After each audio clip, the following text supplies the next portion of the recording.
There we go. There we go. Hey guys, before she takes her little hat off, I wanted to show you guys. So we're wearing the outfit Miss Sonia gave us. We got our matching outfit, and if you guys remember the little hat she sent in the last care package, look at this.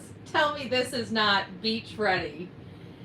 We are Florida ready. I'm sorry. She's just too stinking cute. She's too stinking cute. If you don't know who I am, I'm Bullhorn Betty. We cover true crime. Hey, guys. Good morning. Hey, Jack. It's nice to see you.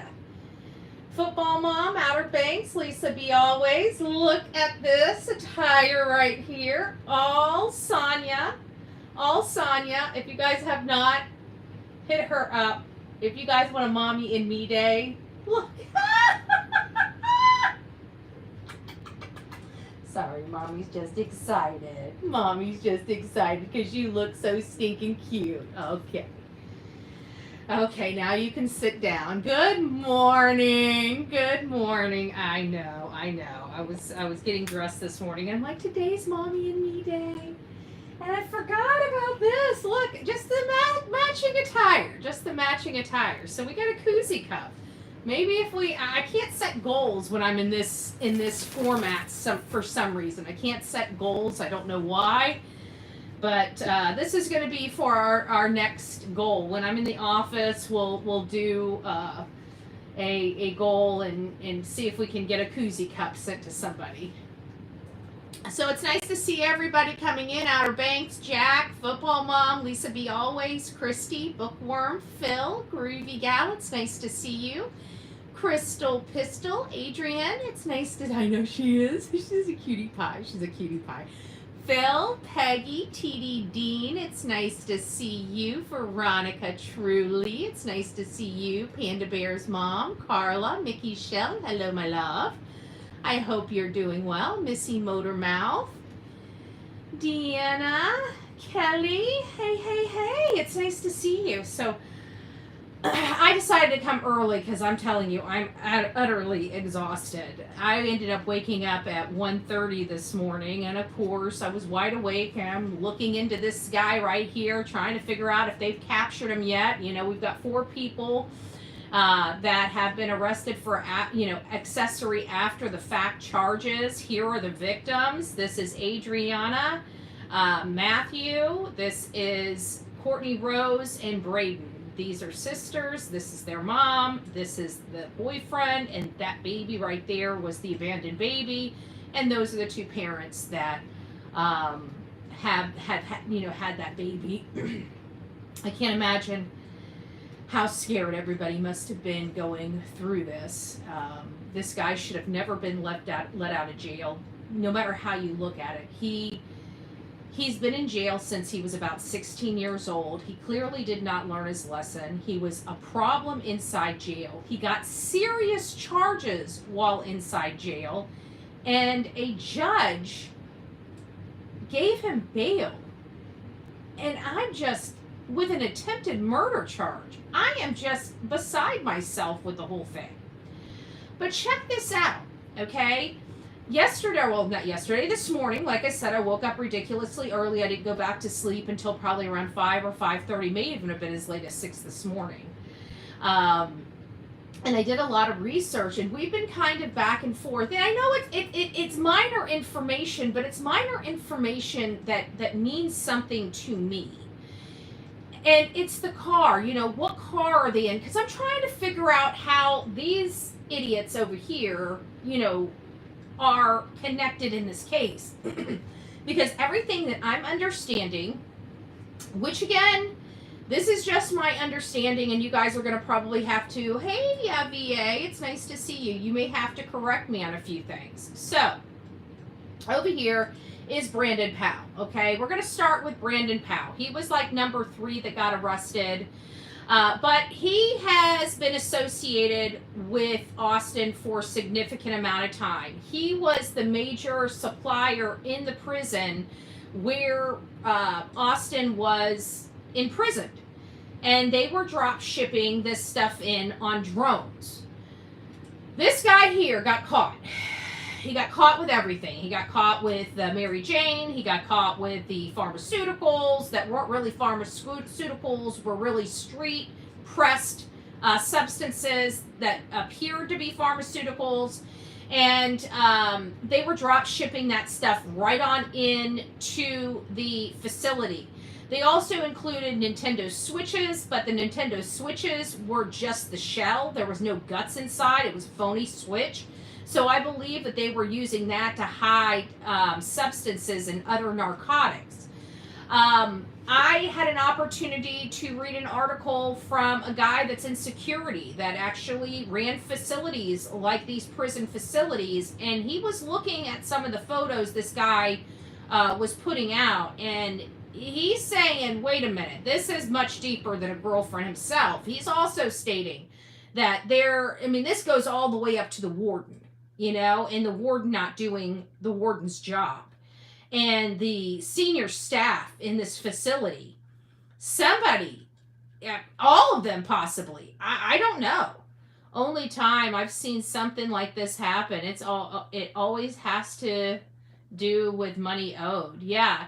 And what I think it has to do with, and I could be wrong, but I think after Braydon was arrested, they needed to find another supply in. Well, he was dating Cortney's sister, and it appears they have a child together, Cortney's sister, Caitlin, and him. I saw pictures of her pregnancy. I saw pictures of a, grown boy when he was out, going to whatever, some type of whatever. And it appears he might be the father of this child. So he might be the uncle. So this is a little deeper than just, a boyfriend broken up from one of the victim's sisters, I think there's a little bit more here, but it seems like they got involved in helping. It sounds like potentially getting some of those substances into that jail. I'm still trying to understand the connection of the 4 people that were found murdered. But what we're understanding is this was a hit. This was a hit. This was meant to be because of something going bad. And I think after Braydon got put in jail, they tried to do it. They were sent money or something like that and were never able to deliver, or whatever the case may be. I don't know those fine details. I would like to know those details. But one thing that we did learn is, and somebody is saying it's August 11th. It's not August 11th. Or excuse me, August 3rd. It's not August 3rd that he was captured on the footage. It was actually, you can't see it on that one. It was actually August 4th at 4:30 in the morning. So what you're seeing on your screen right now is there is a church. And at that church, it sounds like at night he was coming out of the woodworks. So how I'm understanding everything going on with this guy is there's a private university known as Union University in Jackson, Tennessee. So I think he was mingling in or, blending in with the university students. So law enforcement asked the university to make sure all outbuildings and all facilities, everything's locked down. So that happened. So I think they were onto something when they locked down Union University, because now he's coming out of the shadows looking for a place to sleep. So that tells me he must have been sleeping somewhere on that university, and wherever he was able to stay or hide was locked up when he got there. So he was kind of piltering around. And as many of you guys know, he had a pew-pew. I'm done with the pew-pew. He had a gun. He had a firearm in his hand. Many are saying it's an AR-10 or an AK-10 or something like that. I think they said an AR-10. I don't know the difference between the stuff. I acknowledge I'm a gun owner. And, well, not at the moment, but I'm a gun owner and have been around guns a long time. I couldn't tell you. An assault rifle looks like an assault rifle to me. They look souped up. Am I scared of them? No, I'm not, because I'm a gun owner. I know how to use them from one gun to another. But I couldn't tell in the photo what type of firearm he had. But some people said it was like an AK-10 or an AR-10. I can't remember what they said, but they said something 10, 1-0. I remember that. I've never heard of it. You know what I thought it was? It looked like, from this photo here, I know you guys can't really see it. Let me see if I can move this just ever so slightly. It almost looks like a Mac gun to me. Do you guys not see the sphere, like the sphere thing around the bottom of it, like where it looks like they're saying N16 possible? I don't know what it is, but it looks like one of those old-fashioned, you know, back in the day, you know, with the, you know, the circle thing on it, and I don't know what it's called, you know, the drum, yeah, the drum. And so it looks like it's got like some type of drum on it, because it looks cylinder. And I think that's the reason why it was so hard to determine, because I kept looking at it. I was watching Justin For All looking at it, and I was looking at it too, and it looked like he had a firearm and like a K-bar knife on the side of his, but I think it was just the way the image was. I think it is just potentially the firearm, but it might be, he might have a blade on him too. And if what I saw in this photo, let me see if I can turn this around and show you without, no, I can't, because your stuff is right over and you can't see my hand moving like this, but I'll have to, when I get back into the office, I'll do it. I'm not in the office right now. I knew that at some point, with all the work that I've been doing and bending over and lifting doors and stuff like that, was going to catch up with me. I was lucky for Monday. But by today, I'm pretty much bedridden today. I'm popping up, and I'm in a lot of pain. I've been in so much pain that when I was over at Glenn's, I just looked at him and said, I can't do this. And I came back home. And he's like, oh, okay. Like, I'm just, yeah, a drum magazine. Yeah, that's what it kind of looked like to me. Bonnie and Clyde era style weapon. Yes, exactly, Lisa. Town Chat Cafe, good morning, love. I hope you're doing well. Lori, it's nice to see you. No More Lies, it's nice to see you as well. In my opinion, he wouldn't be taken. He's pushing. And it comes back to the other thing. I found a letter his father wrote. And you can't see it here. Let me see if I can.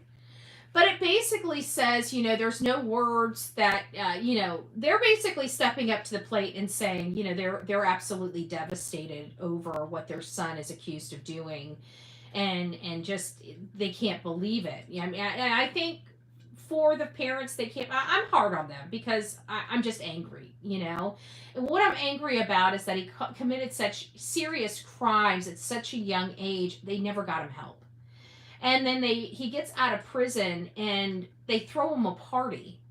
For what? Like, we don't celebrate getting out of prison. I don't know what parents are thinking sometimes.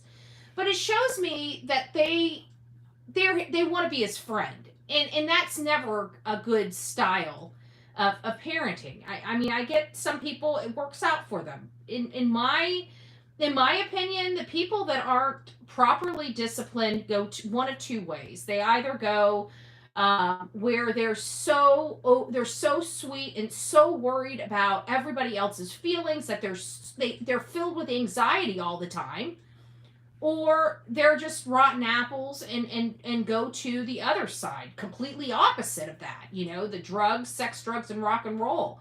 I've seen it both ways, and it has to do a lot with absent parenting. And here we have two parents that appear that they've been married the entire time, that's his mom and that's his dad.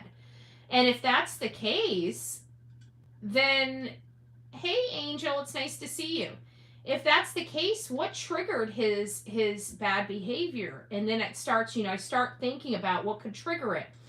And it's childhood trauma, but what does that mean for Austin? I don't know. Was he bullied? Is that why he ended up wanting to show people he was hard?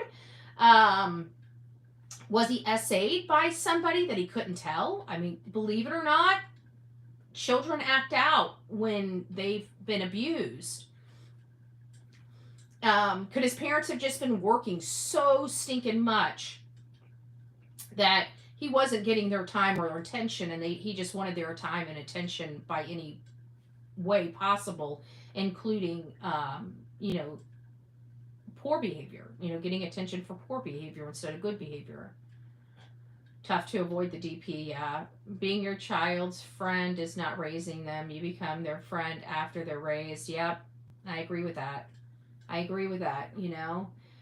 It's tough. And you know what? I wouldn't be this way because I don't know if I necessarily had the tough viewpoints that I have now back when I was younger. But I've also seen the reality of this whole non-disciplinary era and generation of parents that we've had. And when you see these parents not, I've watched, I keep, even if it's not directed at me, you still observe these people out there. You still observe them, and you're seeing kids being so not even just to their parents. Do you know half of I'm standing in line just to check out groceries and hearing some of these kids talking to their parents. Like, they are so lucky. Back in my generation, nobody called in child abuse, y'all. You disrespected your parents, like some of the stuff that I've heard, your mama or daddy would backhand you. I mean, you can blame the time, you can blame the era, you can say it's child, you can do whatever the heck you want to do, say whatever the heck you want to say, but that's just the way it was. Okay? Back when I was a young kid, you didn't wait until you got home to get disciplined. The neighbor would discipline you. They would they would get a belt and whip your butt and send you home, tell your parents that they had to whip your butt. Your parents would be disappointed in you because why would a neighbor have to whip your butt, and they would whip your butt again? We didn't get no freaking safe spaces and coloring books, I can tell you that. Do I feel like I was an abused child? Some of the stuff I witnessed was probably abusive. I've told you about my story. But in the grand scheme of things, I don't feel like I was. And you know what? One thing we didn't do was be disrespectful to anybody, especially our elders. It is not like what you see out there today. We have accepted and accepted and accepted and accepted so much that we have lost how respectful people used to be to one another. You know? Yep, we should go back to to this type of parenting. I guarantee, and you know the saddest part about it is I guarantee these parents are probably just beating their head against a wall. I mean, just every time they had hope that he would do better, he wouldn't. He'd fall back into, but what made him fall back into it? What triggered this in Austin? You know, I'm always curious about the why, you know. It doesn't really matter. I mean, it really doesn't. But I'm always curious at what gets somebody to this point. You know, there was a cross in the roads, you know. There were crossroads. What went wrong?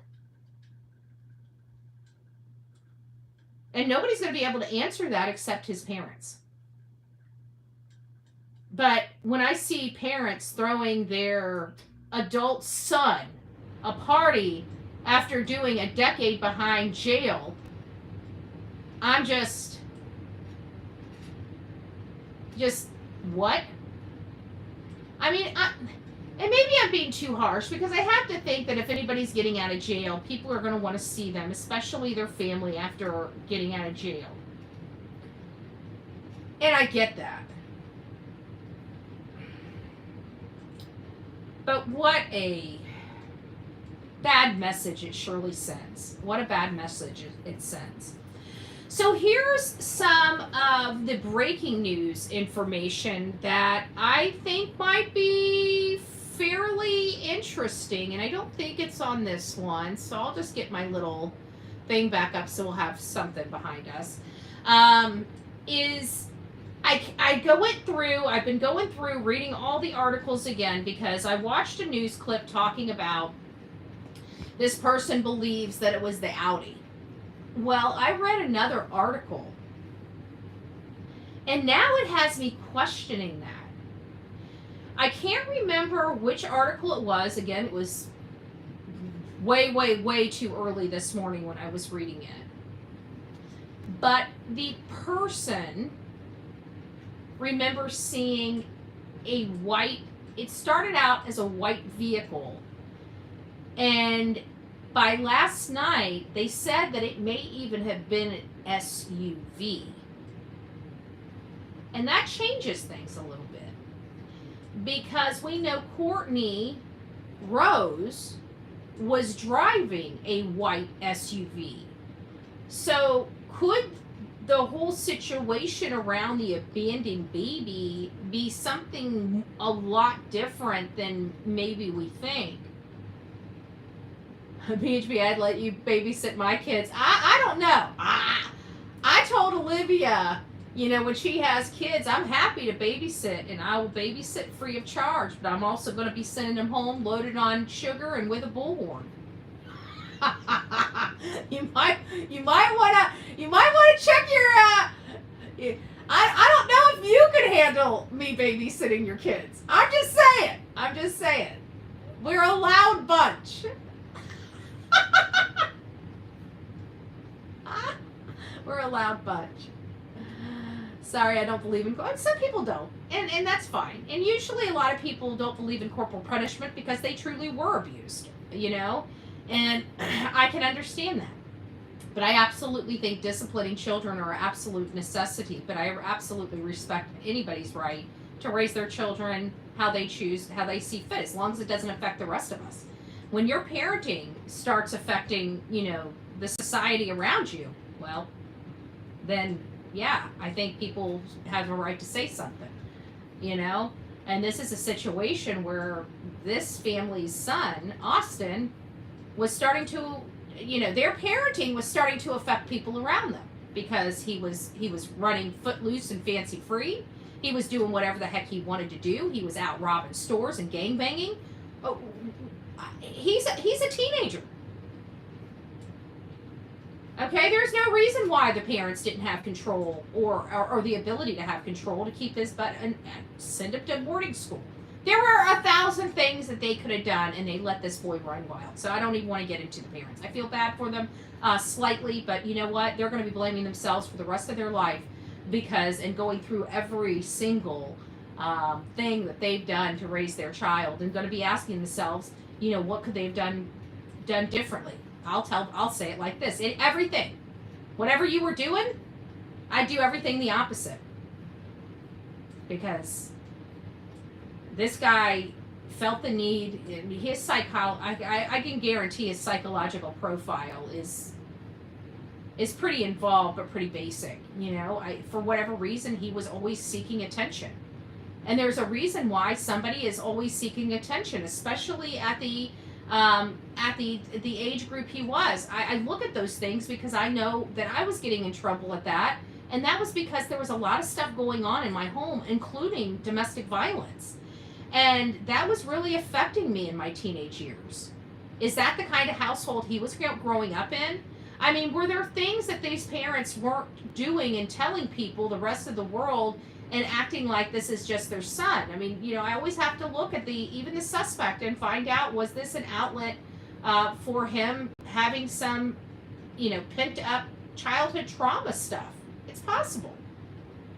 My son was in a gang. Let's read this one. This is interesting. Salty mom, thank you for sharing a little bit of your history. I appreciate that. She says, my son was in a gang. He spent from the age of 18 till he was 30 years old. He got out, and we didn't celebrate.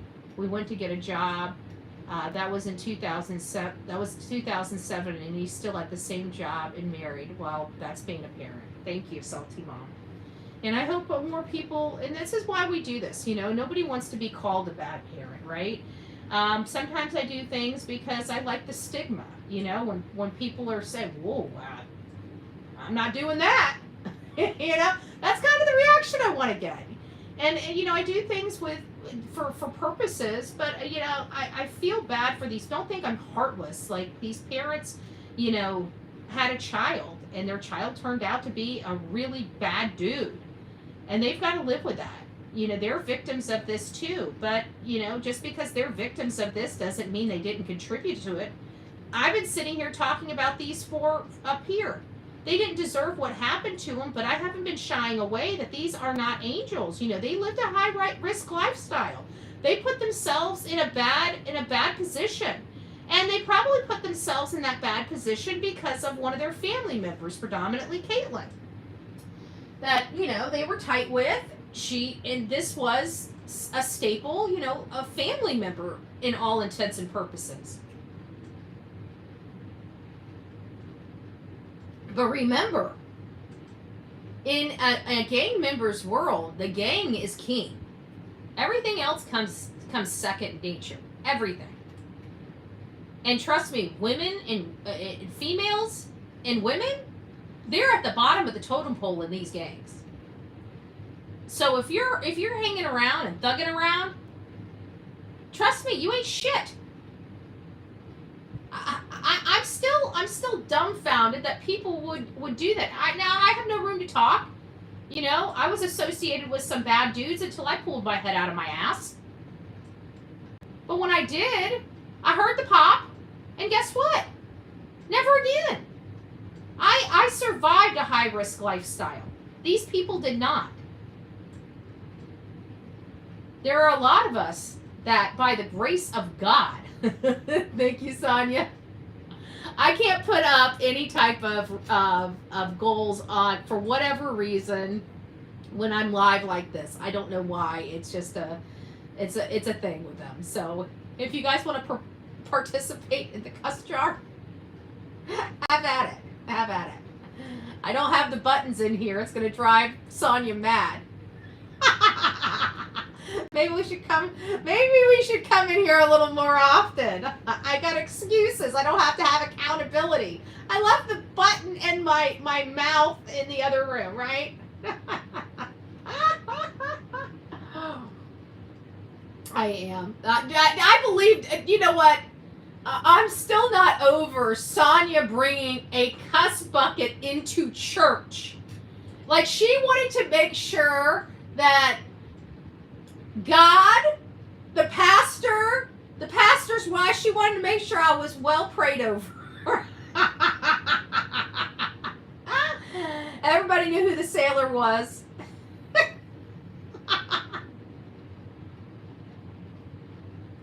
That was cute. That was cute. I loved it. I did. So, let's get kind of back on track, though. We have a situation here where somebody, and again, like, my brain will not let me process it. Somebody trusted a violent, we're not talking about white-collar crime here, okay? We're talking about a violent felon. Brought a violent felon. See, these people here, the children. I still call them kids, right? The children. Even Adrianna and Matthew. They're children. Okay? To me, they are children. Adrianna's, I don't even think she's old enough. One of them aren't even old enough to buy alcohol. They're children. So, I expect these people not to be smart enough to know better. Right? Because kids, that's the biggest problem as parents that you have in instilling in your child is, vigilance. Right? And worrying about people around you. It's the hardest thing. One of the reasons why our children are prey are because of their willingness to see everybody as nice guys. This isn't a nice guy. That's the problem. He's an evil guy, and when he doesn't get his way, he's a very violent animal. He proved that in jail when he repeatedly collected charges, including an attempted murder charge and introducing a firearm, of all blessed things, into a penal facility.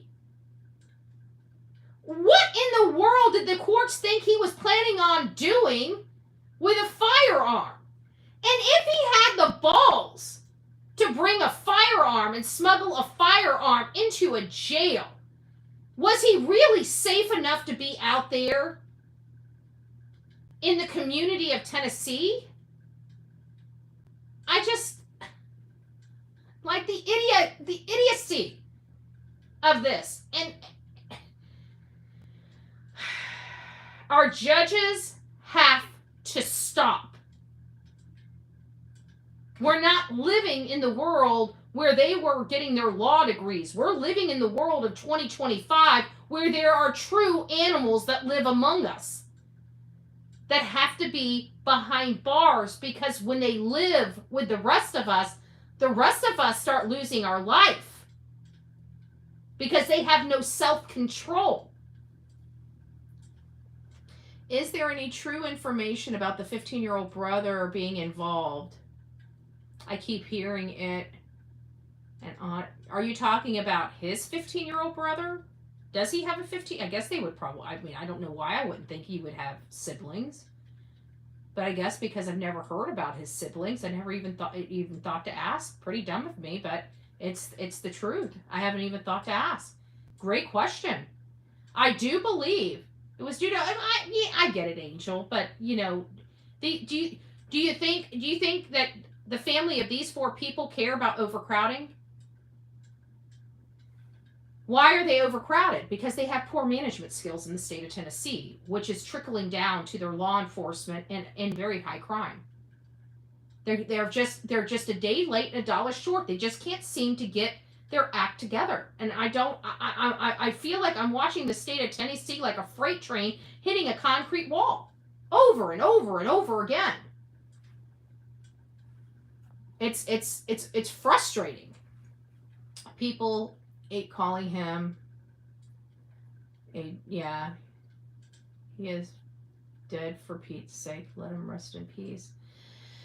You know, I get that, and I don't want. I mean, I want to find out what happened, and I know that in a situation like this, it will, in my opinion, feel a little victim shaming and blaming, and that's why I try to. It's hard to talk about this case without feeling like people are victim shaming and victim blaming. And I just want to say, I don't think anything anybody does, whether they're dealing drugs on the streets or whatever, deserve to lose their life, period. You know, things happen all the time, and not everybody just gets pew-pewed or gunned down or ran over or, you know, whatever the case may be. So,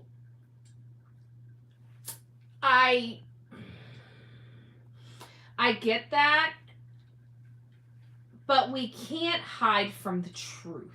And the question has to be, is it truthful? Is it a truthful statement? Because I question, what is a 15-year-old boy doing with a Dodge Charger? Okay? It's not like he had a mommy and daddy living in a $1 million home. Why is a 15, 16-year-old with a nice Dodge Charger? So, unfortunately, you have to ask the question. And, you know, I'm trying to downplay it a little bit by saying they're living a high-risk lifestyle. But at the end of the day, I'm hearing the same things, that, you know, it's possible that that dealing is what got them into this situation. And there's no easy way to say it without, you know, making people feel like somebody's victim shaming or victim blaming. And I don't think that that's the case, but if it's the facts of the case, it's the facts of the case. We had to deal with that with, Savannah Soto and Matthew Guerra. That was another high risk. They put themselves, they were slinging drugs. They were, just in photos with just flashing cash and literally the substances, the drugs and everything were on their Instagram and their Telegram. They were literally selling some illegal, illicit drugs through the internet. And we had to deal with that because Savannah was a very pregnant 18-year-old mom. And Matthew was a 20-year-old thug. And so, in all fairness, she was thugging it too. You know, it's in San Antonio area. Another deal that went really south. And we had to deal with that because at the end of the day, it was a deal that went south. And that's exactly why Savannah Soto and Matthew Guerra lost their life.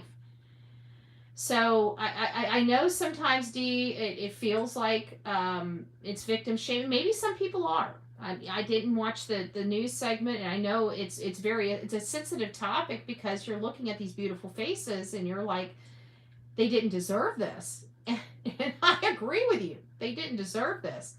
But avoiding why this happened to them, I think is doing everybody a disservice, including our young folks that might be, coming across one of these channels to learn about these cases and realize that this high risk lifestyle is what landed these four people where they are.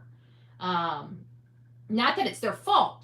I want people to understand nobody has a right to, it doesn't matter what you're doing. If you are getting higher than a kite and freaking with every walk of life imaginable, that is your blessed prerogative, okay?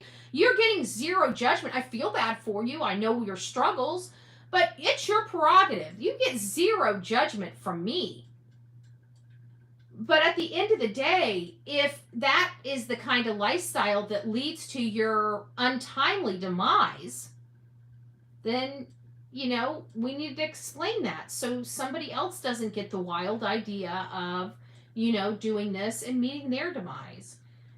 Does it mean everybody in this situation is going to end like this? Of course not. Of course not. But this story did. This story ended this way.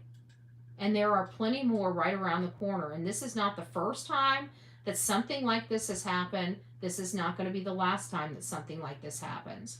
Now, getting back to Austin, though, he is absolutely armed and dangerous. I would be absolutely terrified to come in contact with this man. He was walking around a building. Can you imagine if somebody was staying at that church and heard noises and happened to think it was somebody needing help and opened that door? To be met with that firearm in their face, this guy being desperate, we could have had another homicide on our hands here. This guy is absolutely a homicidal maniac right now. His parents are pleading with him to turn himself in. His parents are terrified. Okay? I mean, parents are still parents. No matter how I feel about his parents maybe not being the best parents, that, again, I believe a lot of the stuff that we deal with as adults, including this kind of behavior, stems from childhood trauma. And if I believe that, I have to look at him and seeing his parents and seeing what kind of childhood trauma did he undergo.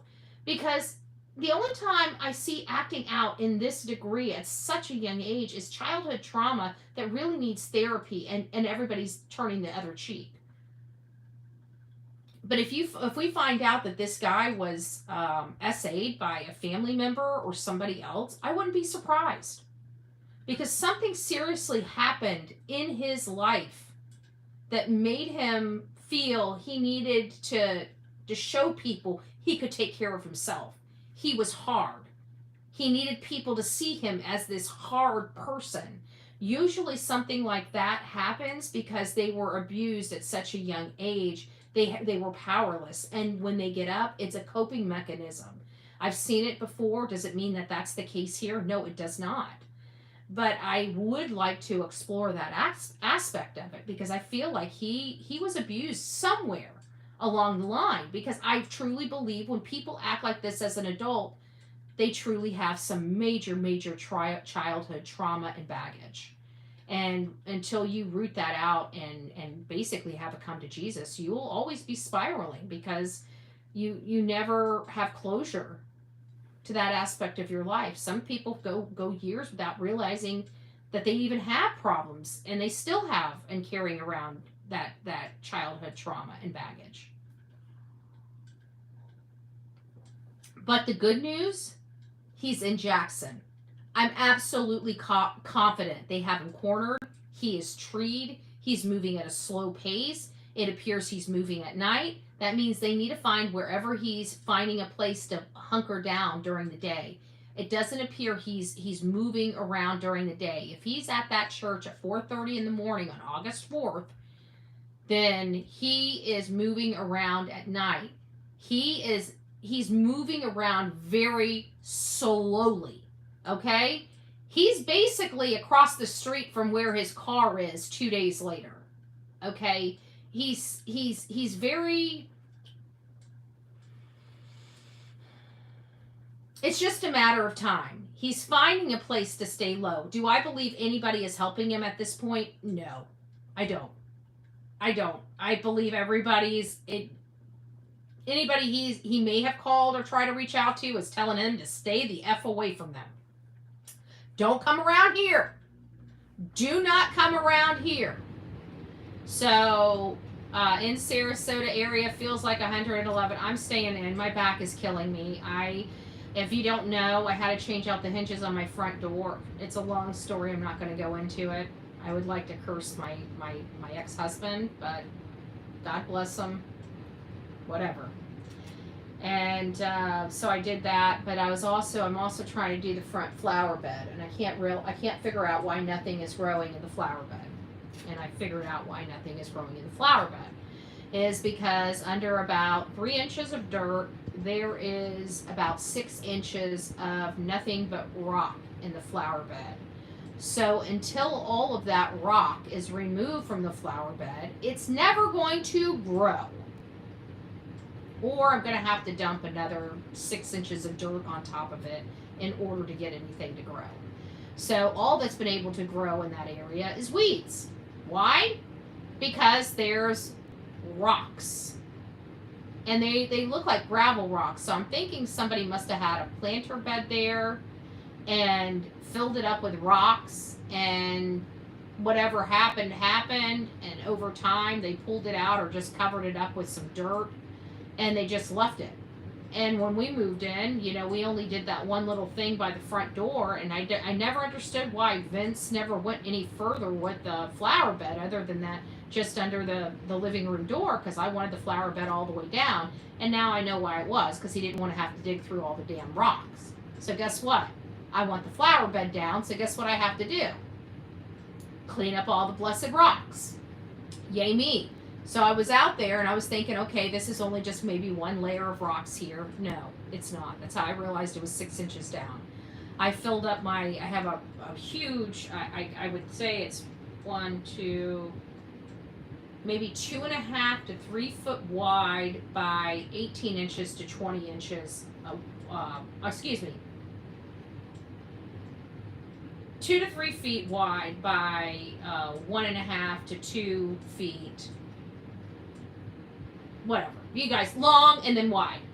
So it's a big thing, and it has it's open and see-through, so I can throw the rocks on there, spray the rocks off, and it just, all the water streams out. I can even just pick up the rocks, dig out the rocks with a shovel, throw it in there with the dirt, and just shake it and get all the dirt out, then dump the rocks. But either way, that's what I did yesterday, and I forgot that I had just changed out the hinges on the front door. So long story longer, I woke up this morning and my back and my neck are killing me. It's my neck and my shoulders are the worst which is pretty surprising. I thought it would be my lower back, but I'm in a lot of pain right now. And if you know anything about me, the only thing I really use for this type of pain is ibuprofen or Aleve. It's the only thing that works for it, but it still sucks because I'm still in a lot of pain and I can't do what I want to do when I'm hurting this bad. But I'm moving around. I got up early this morning because I was already up and I've already got everything prepped for supper. I'm making some shrimp skewers and some fresh homemade, not from the box, potatoes au gratin, but I'm probably going to do cheesy. I don't know, probably a little cheesier au gratin because I'm going to grind out some Colby Jack. So I had to cut down all the potatoes, to the little slices, and so I got them soaking in water, getting the starch out of them, and then when it gets closer to the time, about 45 minutes to an hour, but I make them all from scratch. So I make I slice up my potatoes, and then I make a white sauce, and then after I make the white sauce and get it a little bit thinner because you're gonna it's gonna cook down, I make it just a tad bit thinner. And then I add the cheese. And then once the cheese is in, then it's thickened up a little bit. And you don't want it too, you don't want your sauce too done. You don't want it too thick because you need the liquid from it to cook the potatoes. And you don't want dry potatoes all rotten. It doesn't taste good. I like mine creamy and cheesy, so that's what we're having. So we're going to have shrimp skewers, and I've been seasoning it. I made my first hand at seasoned French fries from scratch. I am in the process of perfecting the recipe. I love the seasoning. My seasoning was a teaspoon of salt, a teaspoon of pepper, a teaspoon of garlic, a teaspoon of onion powder, a teaspoon of what's that Cajun seasoning? Boil. I can't remember. Anyways, I've got it in there. I put some Cajun seasoning in there. I put some Everglades heat seasoning in there. And then I put some cayenne pepper in there. And then you crack an egg and you add about a quarter cup to a half a cup of water. And then you add a couple scoops of flour. You want it, the batter is like liquid, okay? You're not making a thick batter. You just want a very thin liquid. And that's going to be the, even though it's a batter, it's a very thin batter because you got the egg and you've got the flour in it and the seasonings. You've got the water in there making it runny, so it's a very thin coat. But it also acts as a marinade. So I use this on my French fries, and I love this scent so much that I actually got a bag of shrimp out and started thawing it out and dumped it into the leftover seasoned French fry sauce.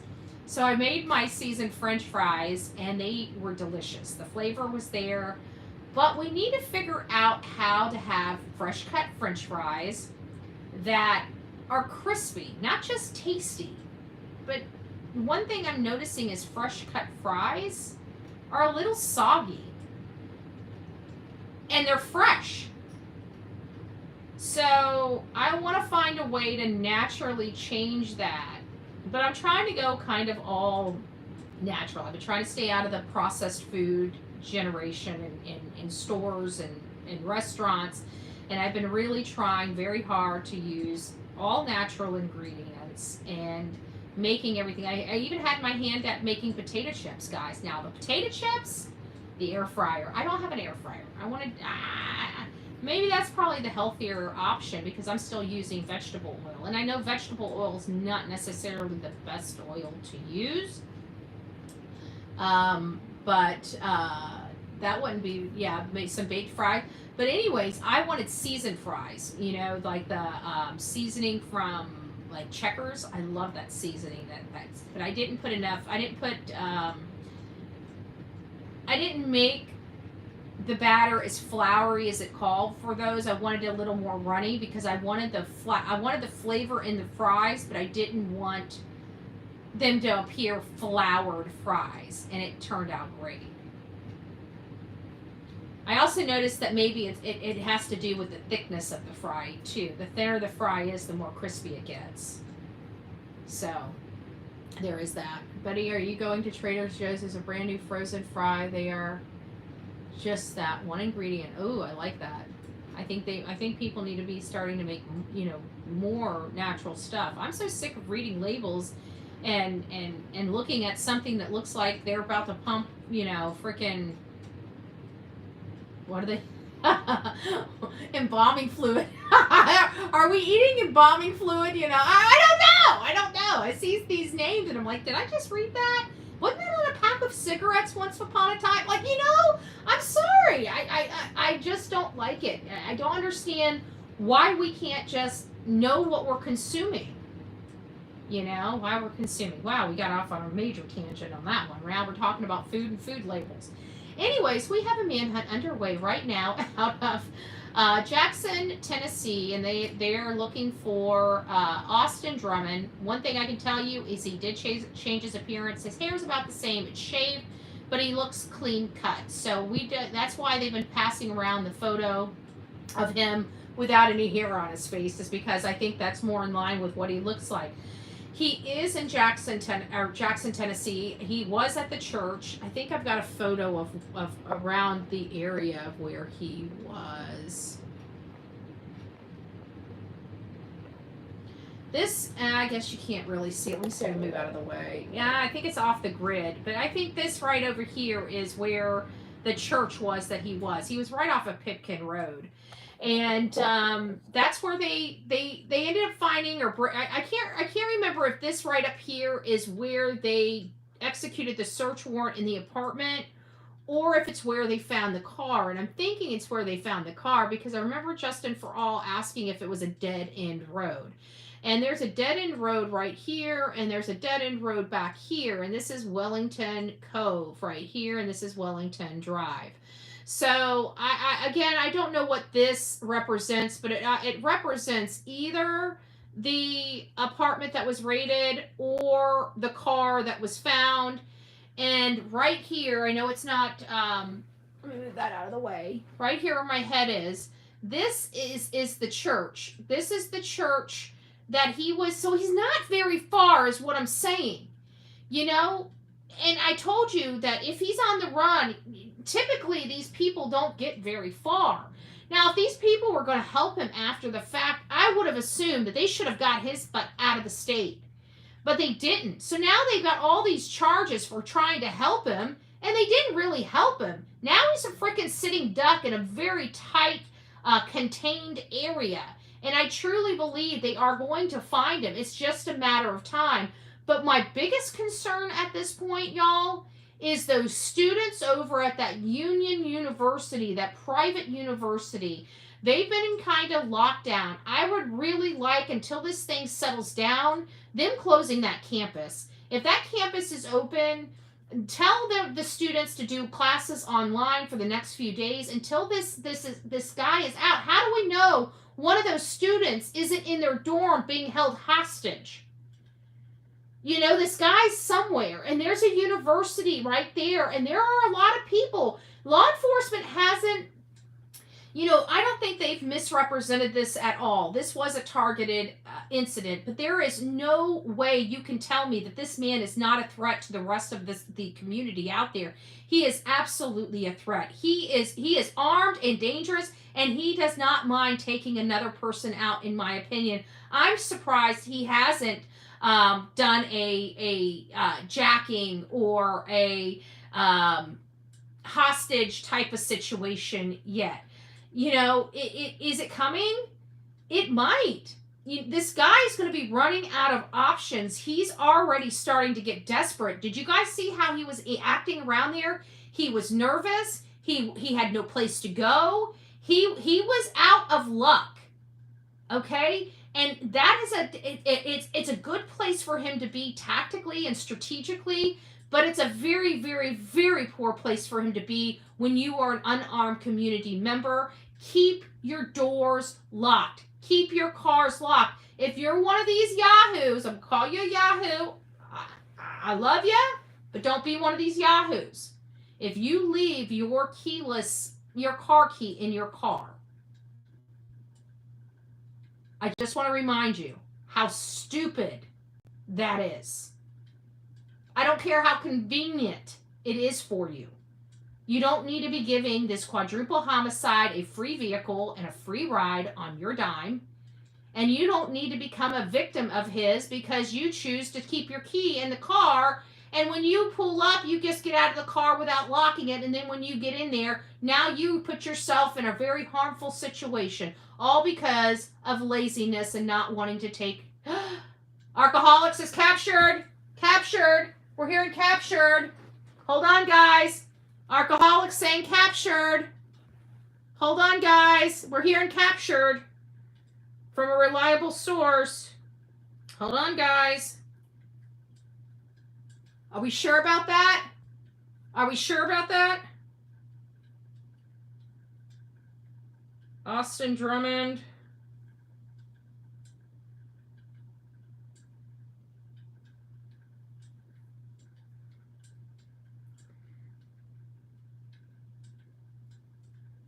Guys, we might be having breaking news right now.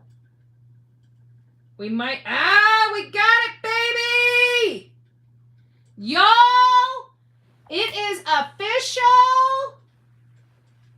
We have it right now. Captured 1 minute ago. We're hearing he has been captured. Austin Drummond, city of Jackson, Tennessee. Austin Drummond is in custody, y'all. He is in custody. The manhunt is over. It sounds like he's going to be getting, this is his final ride, folks. He laid it all on the line to take 4 people out. He laid it all on the line. This is his final ride. And when this case is over, I hope he has a miserable life. Rest of the life behind bars. But I hope that he never gets out, and I hope that he gets true justice. And true justice in a situation like this, people don't want to know what's in my mind. But we are getting it from absolutely, thank you, Archaholic. He has been captured. He is officially in custody. We want to give a shout out. It's very hard. Very, very difficult in Tennessee where we see true stand-up. And I don't want to say that with a broad brush because we have problems in Sumner County. Our problems aren't everywhere else. And there's still good men and women in Sumner County that are under poor leadership and being directed by poor leadership. But the city of Jackson, this is not just Jackson. This is Dyer County. This is Lake County. This is the U.S. Marshals. This is the best of the best coming together to get an animal, an absolute animal, off the street. One that was saturated in criminal activity, criminal way of thinking, criminal conduct. We knew it was a matter of time before he would eventually get caught. I've been running. I knew it was coming. I've been up and down all night, even dropped a video at 2 o'clock this morning on TikTok. And I'm very, very, very thankful that we are here where we all saw this animal walking around with that gun.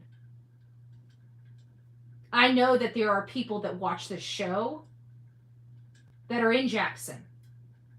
We drove through Jackson because of Sebastian Rogers' case.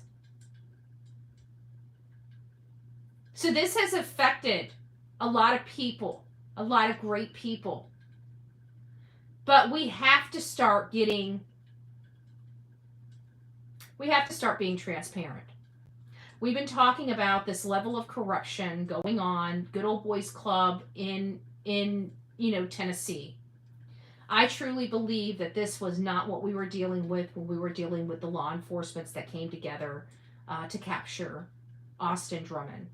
Again, some of those are Jackson Police Department, the local police departments that were in Tiptonville, Lake County, Dyer County, again, the FBI, the Secret Service, the U.S. Marshals, everybody that we could think of that probably had their hand in this, had their hand in this. And I can't be any more proud of our law enforcement that worked around the clock, that took time away from their families and their homes to protect the people of Tennessee. You guys are very lucky with the team that was brought out to find this animal. And I'm very thankful that they were there for each and every one of you. Now, if we can redirect some of that energy to Sumner County and beg them to step up to the plate, to start working on Sebastian Wayne Drake Rogers' case and getting those animals that did something to him also behind bars, it would be a great start of moving Tennessee forward in the right direction with law and order being a stronghold in that state. So I'm very thankful, guys, and what great timing too. We were here for an hour to talk about it. I've been monitoring this. Archaholic, thank you for making sure that you were on top of it and giving us the information. This is a shout out to Archaholic. Highly unlikely he will go back to the same prison. Well, you know what? I don't care. The prison he was at needs to be it needs to be shut down. I'm sorry. The incompetent, He was there for so long and lived like that. And everybody turned... the damn place, it needs... I don't even want to get started on it. I need to woo-saw something. I need to woo-saw something because I get... It angers me. It angers me to no end that we pay all of this money to make sure that we are safe, that we've got the right people, and they do this kind of crap where they're corrupt in these prisons. This guy was able to live this thug lifestyle like he was king of the hill while he was inside, and then you throw him out here, you throw this M-effing animal. And look at all the destruction he did in less than a year. I get irritated. I don't want to ruin my accolades for the beautiful law enforcement, the men and women out there in those counties and in Tennessee, including TBI, which I don't really have a whole lot of good things to say about TBI hardly anymore. So I want to shout out to TBI as well for all of them coming together and putting the victims first and getting an animal locked behind bars. That's the way it should be. And that's exactly what should have happened in Sebastian Wayne Drake Rogers' case. All right, guys, rock it out with your coffee beans out. We have something to celebrate, and I'm glad I was able to break it to you. Breaking, Austin has been captured. God bless each and every one of you, and please stay vigilant because there's another Austin right around the corner. God bless.